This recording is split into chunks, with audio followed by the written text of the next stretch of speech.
I learned about it from Professor Larry Gibson, who's one of my law professors at University of Maryland, Carey School of Law. He had a really interesting class called Maryland Law and the History of Segregation. Professor Gibson gave me Diggs v. Morgan College. This story starts around 1910, doesn't close out until this thing goes on for about 7 to 8 years. The popular law firm back then, Piper and Marbury, the named partner was involved in crafting the original law that made it illegal for black schools and black houses and black businesses to be on the same block as majority white spaces. The more I read about the story, the more I was intrigued by the fact that these people were not angered by the fact that they were building a black school. They looked at their confines and saw,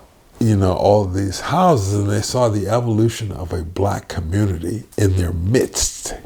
My father had joined the Laurelville Improvement Association. My father never knew this story. When you read the Sun paper articles, there are like 30 or 40 articles about this thing in the paper. And they started writing about a black invasion.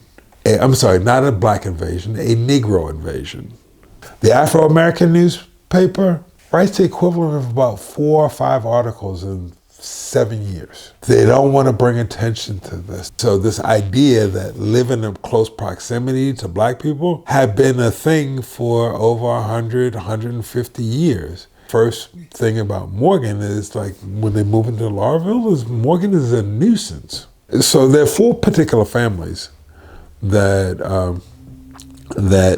file a lawsuit, file a complaint. Morgan bought the property in two different iterations, right? So the first part is above Cold Spring Lane. That's the Ivy Mill property. And so there's a guy named Mock, I believe his last name is, who owns below. By that little corner all the way out to Hillen Road, it really, really, really freaks the community out because they got wind from some of the real estate people. They were going to build a whole community. Now, the interesting thing about that is at the time when they are trying to make that purchase, they're trying to purchase land in Baltimore. And in 1910 Baltimore, where you have 4 or 5 segregated neighborhoods, that are really Sandtown, where this place is packed, and they're still packing people into it. You're not going to find a space large enough, right? So that falls within the guidelines of Baltimore City law. Laurelville is not. Laurelville is the county because Laurelville was on the other side of the county line. It allowed them legal flexibility to move into the space. Morgan never talked about this. As a historian, I missed this.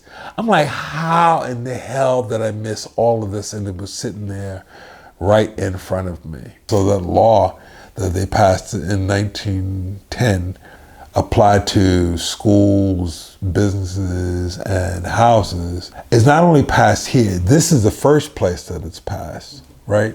It would be passed in 35 or 40 other cities across the country.